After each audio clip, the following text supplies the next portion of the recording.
Halo Sobat Book Reading 12. Jumpa lagi di akun YouTube Book Reading 12. Kita akan melanjutkan membaca buku.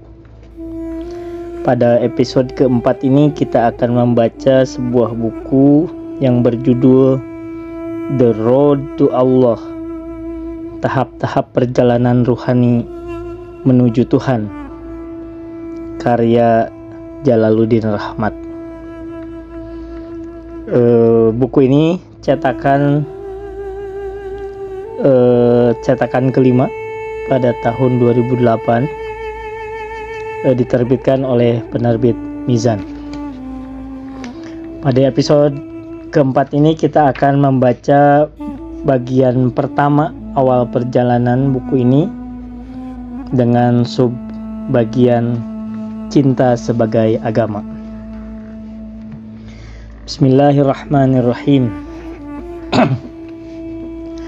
Pada zaman dahulu, hidup seorang gembala yang bersemangat bebas. Dia tidak punya uang dan tidak punya keinginan untuk memilikinya.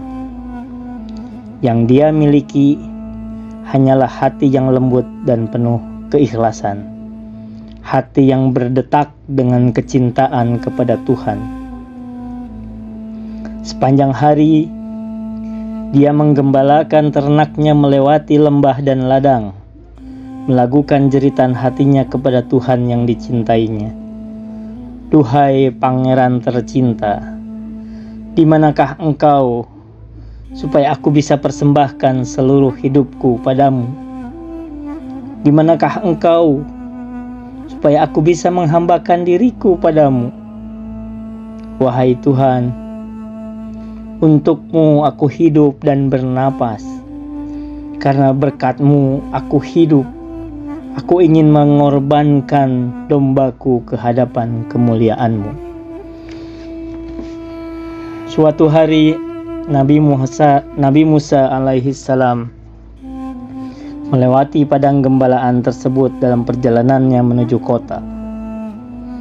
Ia memerhatikan sang gembala yang sedang duduk di tengah ternaknya dengan kepala yang mendongak ke langit. Sang gembala menyapa Tuhan, di manakah engkau, supaya aku bisa menjahit bajumu, memperbaiki kasurmu, dan mempersiapkan ranjangmu? Di manakah engkau, supaya aku bisa menyisir rambutmu dan mencium kakimu? Di manakah engkau, supaya aku bisa mengilapkan sepatumu dan membawakan air susu untuk minumanmu? Musa mendekati gembala itu dan bertanya, dengan siapa kamu berbicara? Gembala menjawab, dengan Dia yang telah menciptakan kita, dengan Dia yang menjadi Tuhan yang menguasai siang dan malam, bumi dan langit. Musa murka mendengar jawaban gembala itu. Betapa beraninya kamu bicara kepada Tuhan seperti itu. Apa yang kamu ucapkan adalah kekafiran. Kamu harus menyumpal mulutmu dengan kapas supaya kamu bisa mengendalikan lidahmu. Atau paling tidak, orang yang mendengarmu tidak menjadi marah dan tersinggung dengan kata-katamu yang telah meracuni seluruh angkasa ini. Kau harus berhenti bicara seperti itu sekarang juga, karena nanti Tuhan akan menghukum seluruh penduduk bumi ini akibat dosa-dosamu. Sang gembala segera bangkit setelah mengetahui bahwa yang mengajaknya bicara adalah seorang nabi. Dia bergetar ketakutan. Dengan air mata yang mengalir membasahi pipinya, dia mendengarkan Musa yang terus berkata, apakah Tuhan adalah seorang manusia biasa sehingga dia harus memakai sepatu dan kaus kaki? Apakah Tuhan seorang anak kecil yang memerlukan susu supaya dia tumbuh besar? Tentu saja tidak. Tuhan maha sempurna di dalam dirinya. Tuhan tidak memerlukan siapapun. dengan berbicara kepada Tuhan seperti yang telah engkau lakukan, engkau bukan saja merendahkan dirimu, tapi kau juga merendahkan seluruh ciptaan Tuhan. Kau tidak lain dari seorang penghujat agama. Ayo, pergi dan minta maaf kalau kau masih memiliki otak yang sehat. Gembala yang sederhana itu tidak mengerti bahwa apa yang dia sampaikan kepada Tuhan adalah kata-kata yang kasar. Dia juga tak mengerti mengapa Nabi yang mulia telah memanggilnya sebagai seorang musuh. Tapi dia tahu betul bahwa seorang nabi pastilah lebih mengetahui dari siapapun.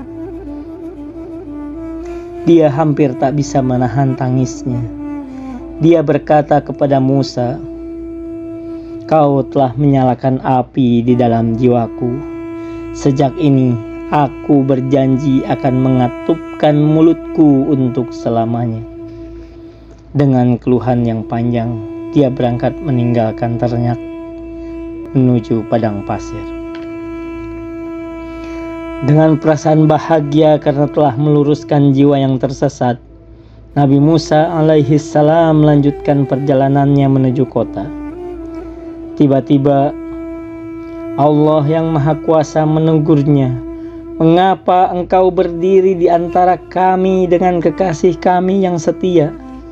Mengapa engkau pisahkan pencinta dari yang dicintainya?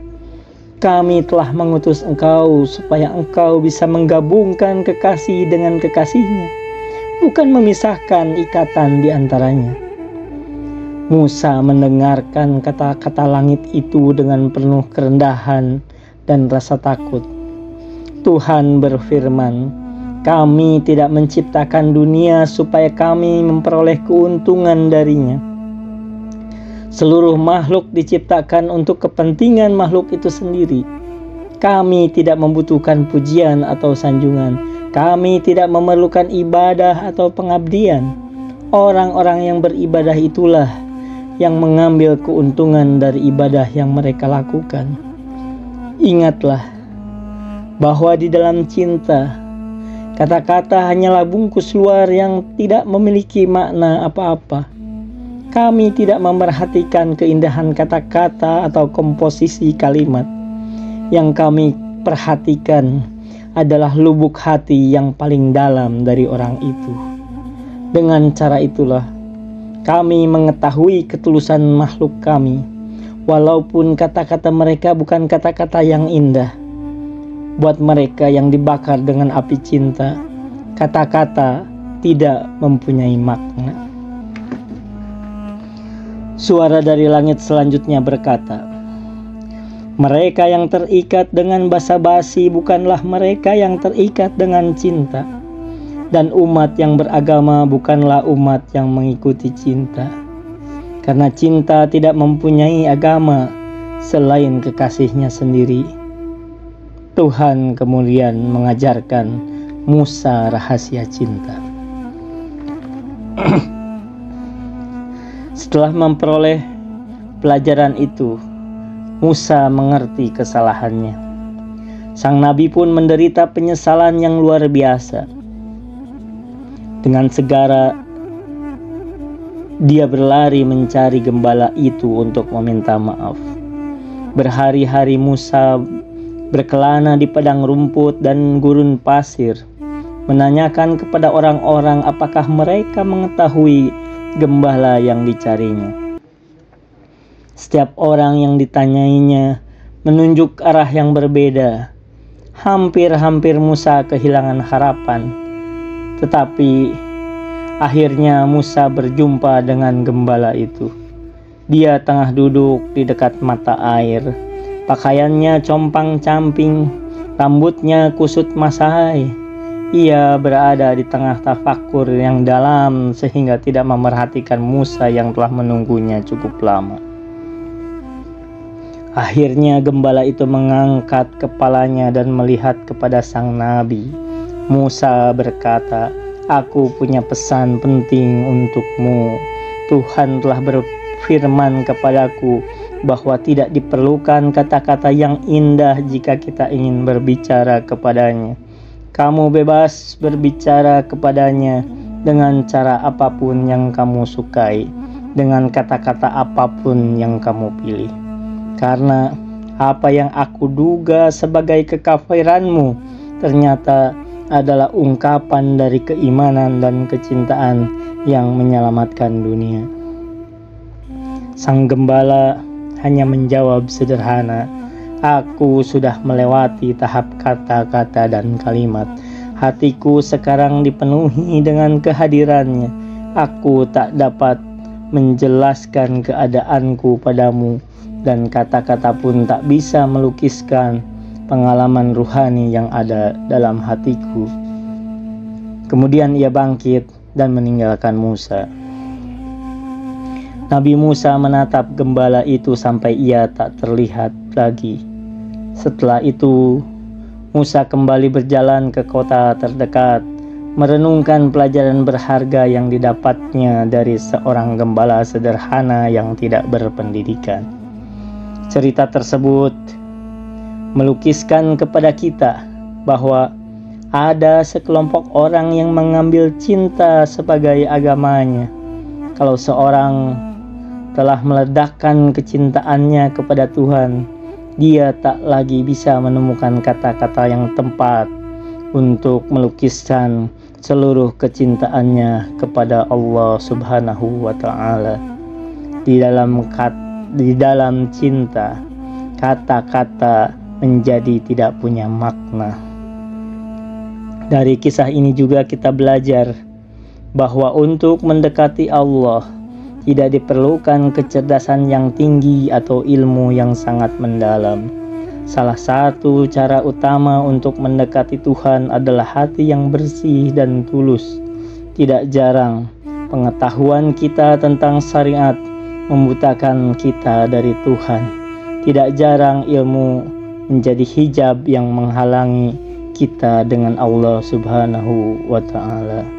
Nabi sallallahu alaihi wa alihi wasallam bersabda, "Innallaha la yanzuruna illa suwarikum, walakinnallaha yanzuru ila qulubikum." Ketahuilah, sesungguhnya Tuhan tidak memerhatikan bentuk-bentuk luar kamu. Yang Tuhan perhatikan adalah hati kamu. Wa ma taufiqi illa billah, alaihi tawakkaltu wa ilaihi unib. Wassalamualaikum warahmatullahi wabarakatuh.